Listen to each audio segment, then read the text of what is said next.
Hi, hi, hello. Ako po pala si Ken, isang PWD, person with disability. Ngayong araw po pala ay gagawa ako ng ice candy, gatas, baso, kutsara, at ang aking pong gagawing ice candy, gatas. Ayan na po, ginupit na po ang gatas, isinalin sa baso, at papakid pa ang matitira sa lagayan. Uy, naman pa ka ba o pinapakita mo nung muscle mo maliit? Dinagdagan po ng tubig ang gatas sa baso. At ayan po, inalo-halo na po ang aking gagawing ice candy, gatas.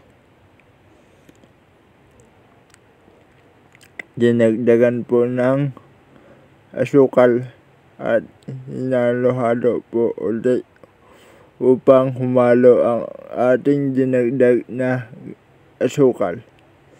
Ilalagay ko na po siya sa plastic ng yelo dahil po wala po kaming plastic ng ice candy. Naubusan na po. At ayan po, isasalin ko na po siya. At naisalin ko na po sa plastic. Ilalagay ko na po sa freezer rep. 2,000 years later. Pagkalipas ng 3 oras, tumigas na po ang ating ice candy, gatas. Yan mukha niya dun sa goods. Ito medyo malambot-lambot. At sinimulan ko na po siyang tikman. Masarap naman siya, pero kung nilagyan ko pa siya ng chocolate na puti, siguro mas masarap siya kasi mag-mix pa yun ng bahagya. Pero okay na to. Parang gatas na pinatigas.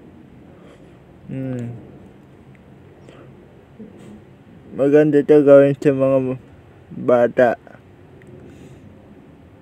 Nagustuhan na nila, nakainom pa sila ng gatas.